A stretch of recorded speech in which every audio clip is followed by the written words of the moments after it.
started to uncover a different person, and maybe the person I was before. I think the person I was, I think the little girl again, the fun. That's and amazing. yeah, so that's what happened. Now I think I'm young. I mean, now I think I'm young now.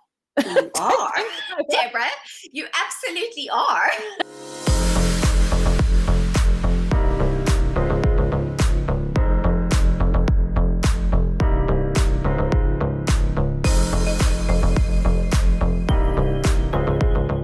Hello, girlfriends, and welcome to another episode of Tracy Gold Show. And today we are talking about, are you feeling stuck in any area of your life? And then how can you move from feeling stuck to finding a new way of being or believing that really works for you?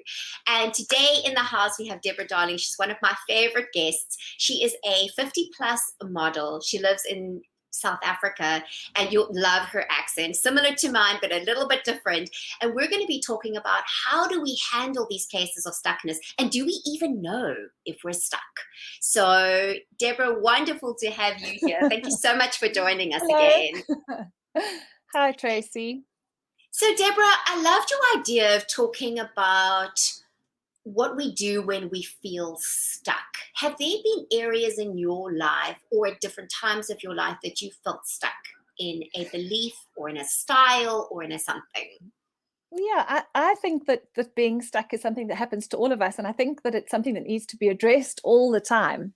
I've come to realize that what my mission at the moment is to think about everything that I believe to be true, especially when you have a sort of a knee-jerk reaction to something, when it's like you kind of feel, but I know that works for me, or I know that doesn't work for me, to sort of unpack it and say, does it still, or is it still serving me, whether it's what you're wearing or what you're thinking, what you're saying. I posted something last week and I spoke about it, and it was just a fun thing. It was about 50 things that Gen Zs say that shows them that we're old. It was fun. It was just a silly article. It was silly and it was fun. And the top of the list for being an old person was ordering a cappuccino. So, oh, really?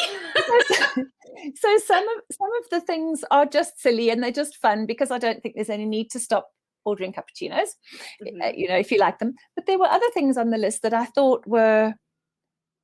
So when I posted it, a lot of my followers just said, no, I don't care what young people say. But for me, that's like a sign that we do have to step back and evaluate whether something we're doing is still relevant. And if a much younger generation thinks it might not be, we need to think about it, because we don't know it all.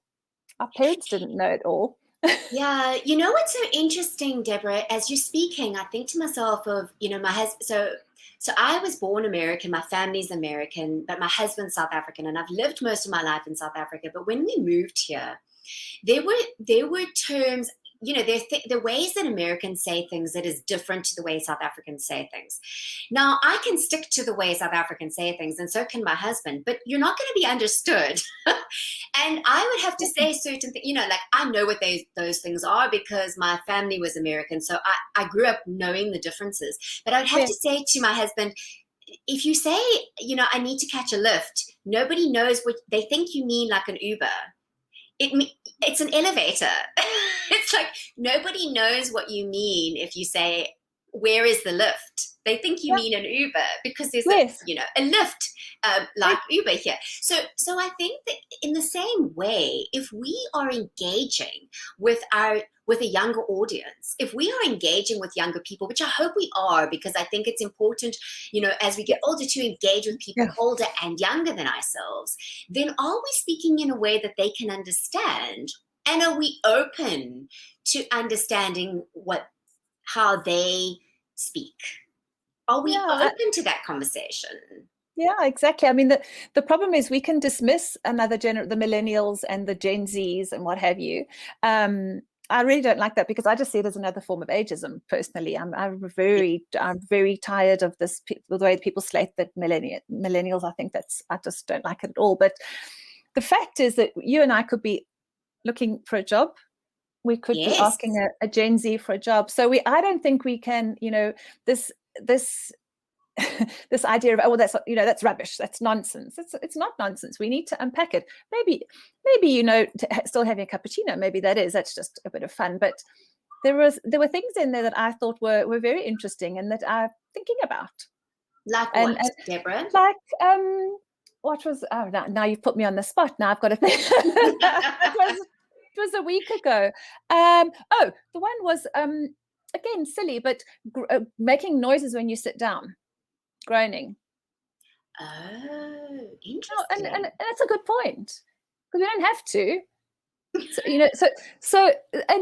So you're making yourself just appear silly to other people. So you have, to me, that was an important lesson. That was like, okay, we really make sure we don't do that, because they've noticed, and people, yes. We do, So for me, it's just a matter of whenever you have that kind of knee-jerk reaction of when you think that you're right, or you think that you've got something sussed, to sort of just think about it a little bit more. And applies in style and fashion as well. Your speciality. Yes. Where we think a lot of people think that they don't suit, I don't know, something. Straight jeans, white jeans, whatever it is, but that we have to be open to new ideas and to unpacking and understanding whether that's true or not. I mean, that's a silly example, but it's actually, Deborah, it's actually not a silly example, because that's one of the things that I noticed. So, I was styling people for over 17 years, mostly working with women. And what I found so fascinating, when I started my business, I'm also a designer, and I started my collection, and women said, I just started making clothes for myself, because at that stage I was in my late 20s. I'm a small size. I couldn't find clothes to fit me that were small enough for me in South Africa. I couldn't find clothes small enough for me that still represented my style as a, 28-year-old, not as a 16-year-old. And so when I started making my own clothes, people said, oh, I love that. I want that. So I started grading up and creating various different sizes. And then the comments were, oh, no, I can't wear that because I'm a mother now. Or, oh, no, I'm too old for that. Or I'm too fat for that. Or my bum's too big. And I was like, wow. And I realized in that moment that I could create a collection of beautiful clothes, but nobody was going to wear them if I didn't deal with the things that stopped them, that the internal dialogue that stopped them from wearing those things, that wouldn't even allow them to try on something. And when I used to take women shopping, I would get them to try on a whole bunch of things that they never thought of trying on before. And some of them didn't look great, but a lot of them really did, and surprised them. And they're like, wow, I would have never picked this out in the store, but I'm so glad you showed it to me, because now I've discovered things. And I always used to say to them, yes, we all have these internal dialogues around why we can and cannot do things, or can and cannot wear things. The important thing is to assess them and to pick them apart and say, well, are they real? Are they true? Do they still serve me? Or can I let them go and replace them with something that's more true for me now? And that's what happens with everything. And as we said, it's also that being too old thing. I mean, that fits very nicely in with my message. It's just another one of the things we've kind of believed. Yes. And it's not true at all. I mean, just the other day, so I go to a fabulous dance class on a Saturday morning in Bryant Park in New York City. We're all doing these beautiful outdoor fitness things because it's summer here. Lovely.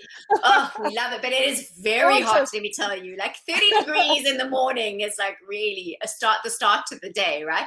But it's still wonderful. And we have women of people actually of all different ages, shapes, sizes, you name it. And they're those that, can dance like this, and then there are those that dance like this. And it's, it's fabulous.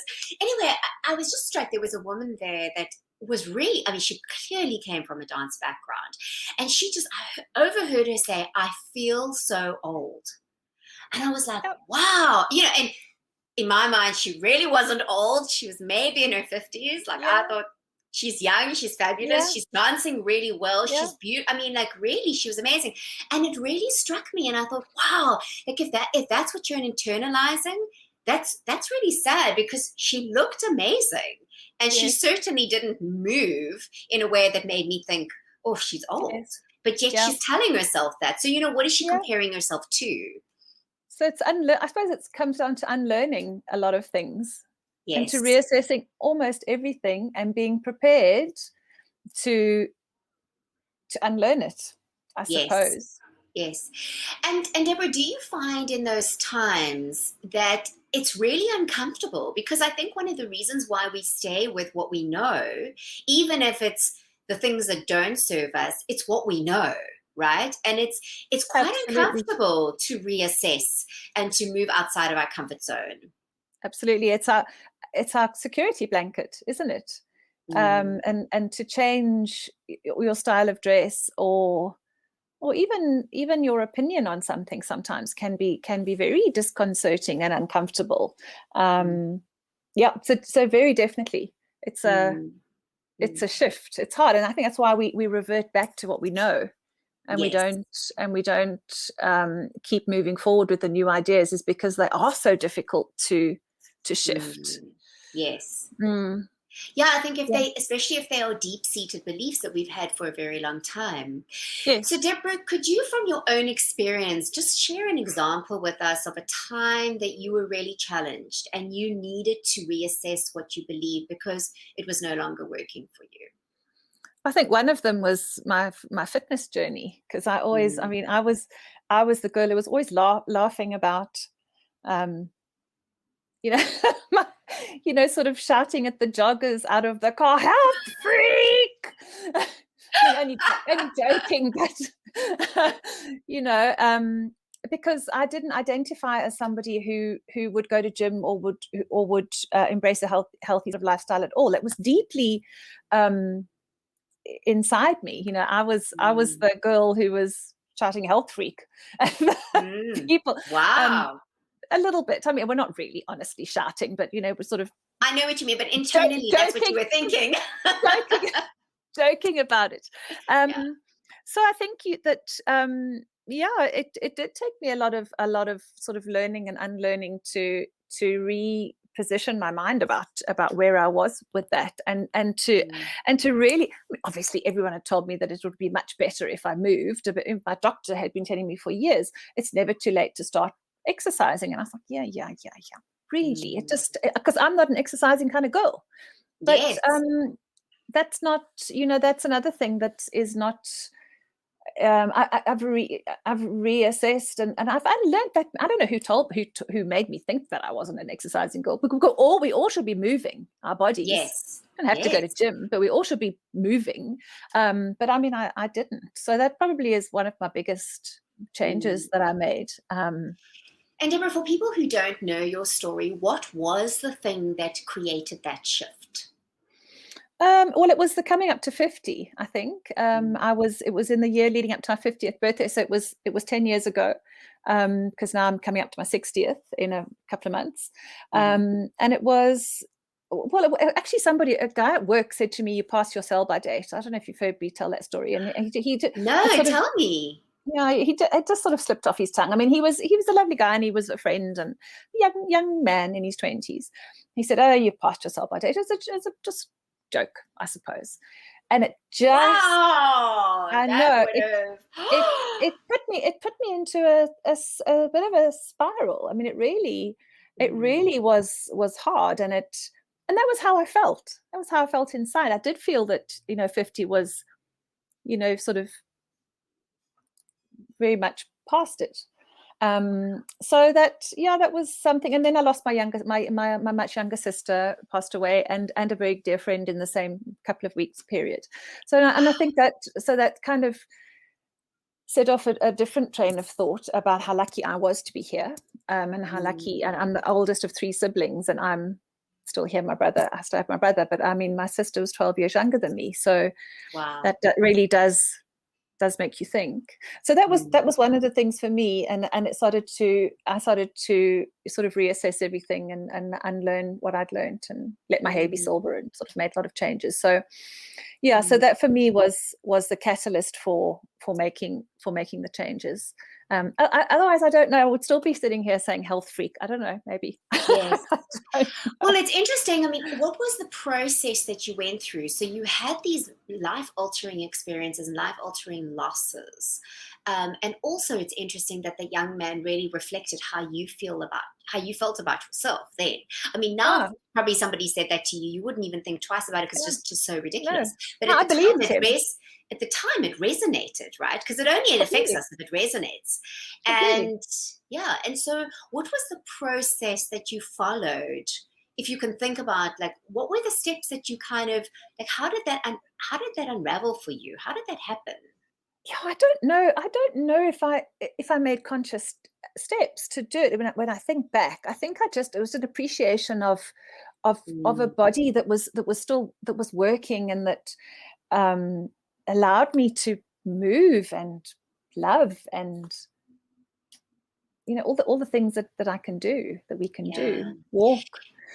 And it was a slow thing. I don't think it was an instant sort of revelation. It was just over that year. And as I sort of gained fitness, and I lost some weight that I didn't like having, that I'd had for a long time, I just sort of started to uncover a different person, and maybe the person I was before. I think the person I was, I think the little girl again, the fun. That's and amazing. So that's what happened. Now I think I'm young. I mean, now I think I'm young now. You are, Deborah. You absolutely are.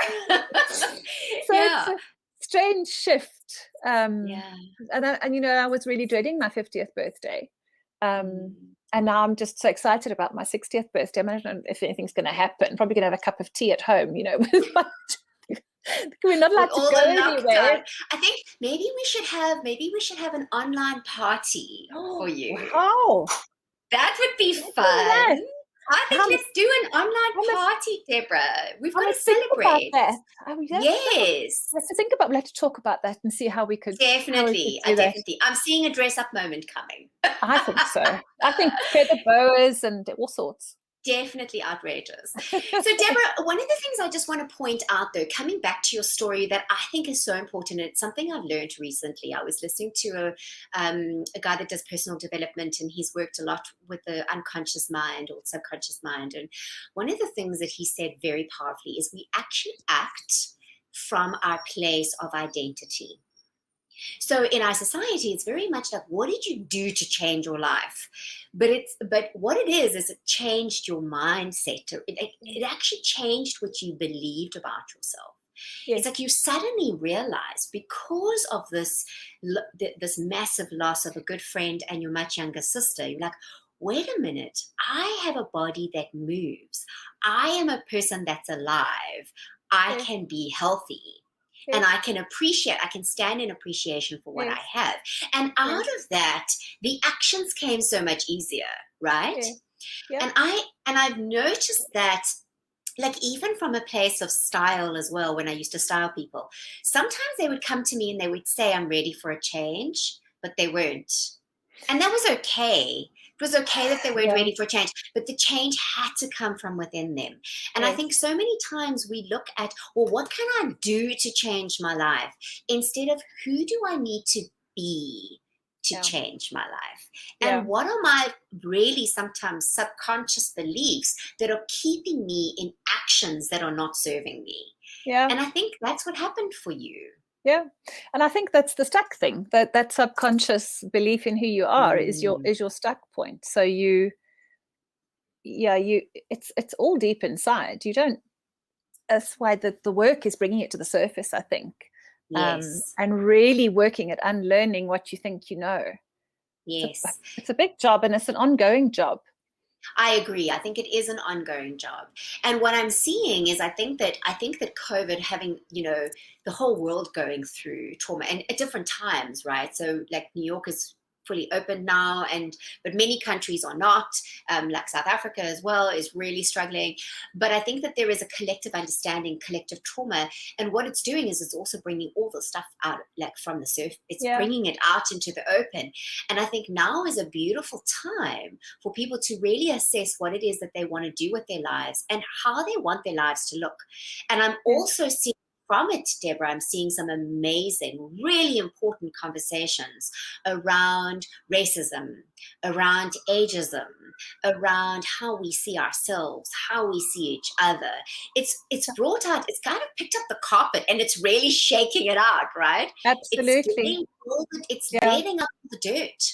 Yeah. But absolutely. then we can start with a clean sweep. We can say, okay, well, what are the parts that need to go and what are the parts that need to stay? Yes. Yeah. It's fascinating. There are a lot of good, also a lot of important talk about gender identity as well. Correct. There's a lot of things that are, as you say, being shaken out. Yes. And I think the beauty of social media is that that's where most of us learn about them. I mean, I've met the most incredible people and learned about things that I really hadn't thought about. And it's been so useful to me as I go on my unpacking journey. You know, it's all the wonderful different groups and different people that are talking about things that I would never thought about, really. Yes. Think about it now.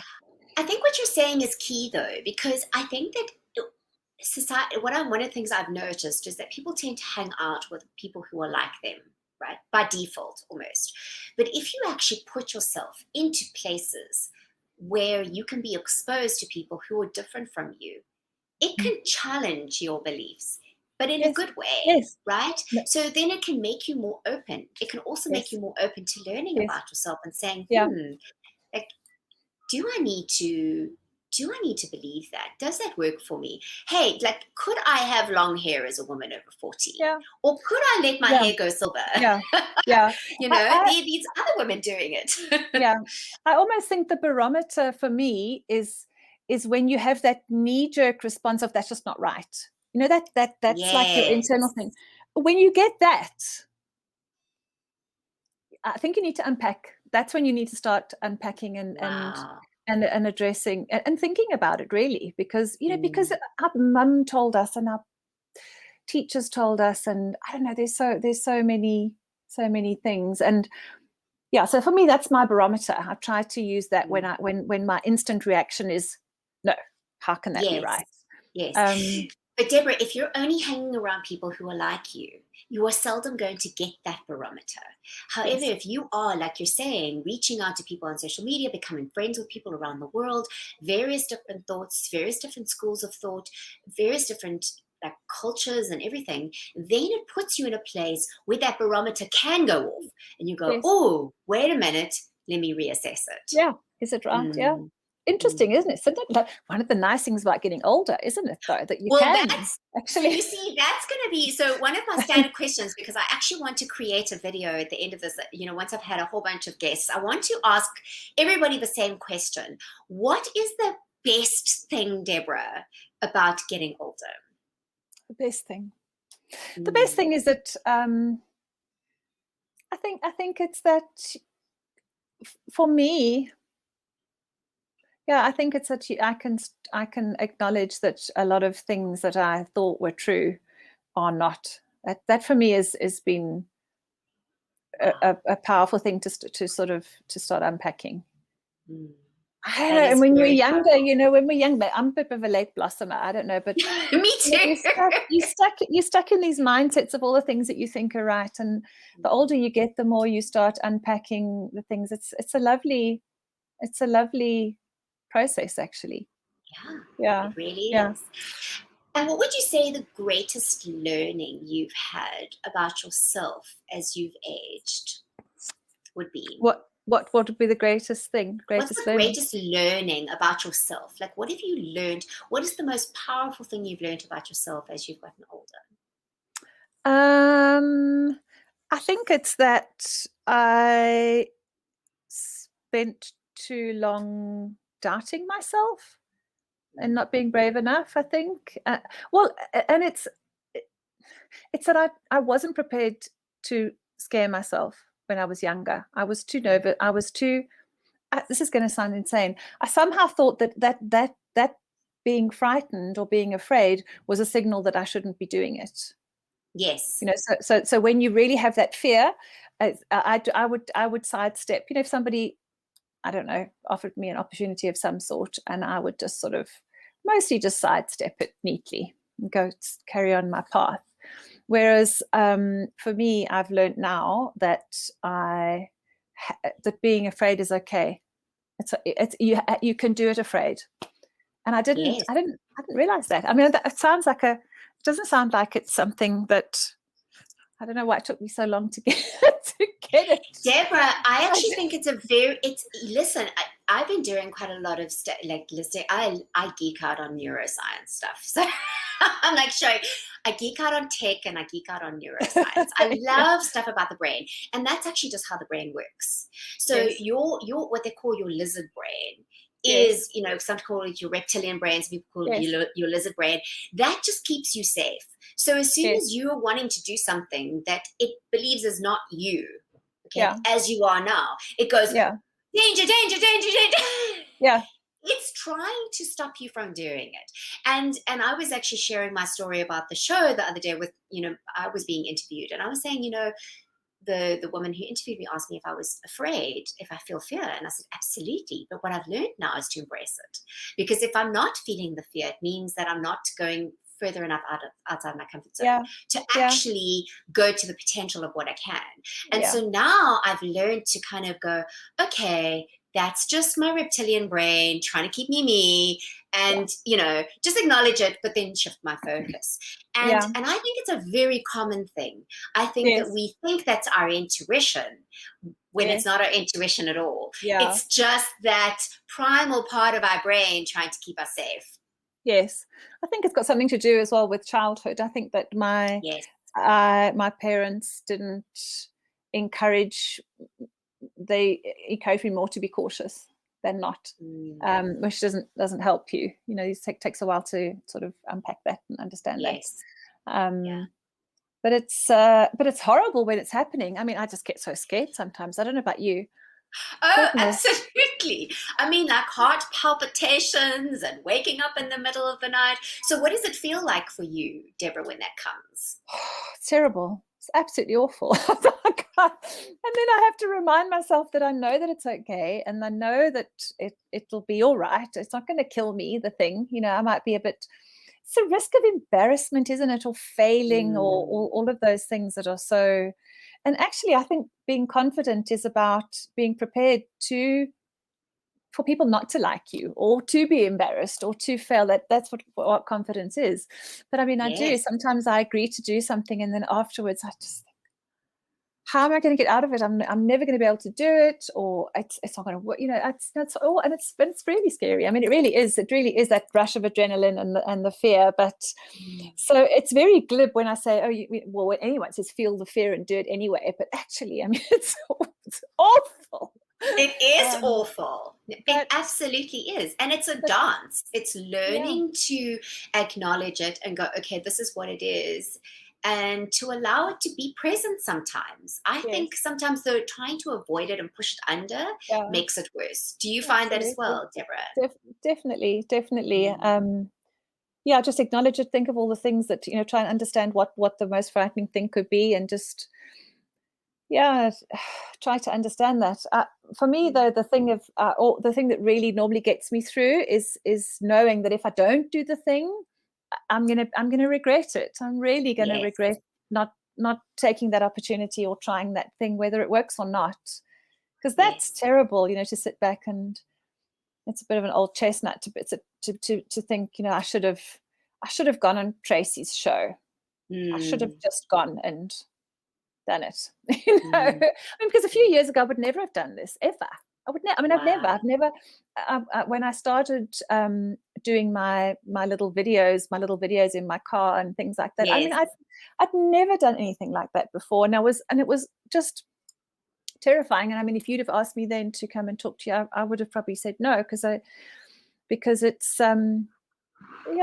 something that it's scary. It can be scary. Yeah, absolutely. Deborah, I just want to acknowledge and thank you for being as transparent and open as you are, because I think, on the outside, when people look at you on Instagram, and I mean, you have over 60,000 followers, you have an incredible following. It doesn't look like you are fearful.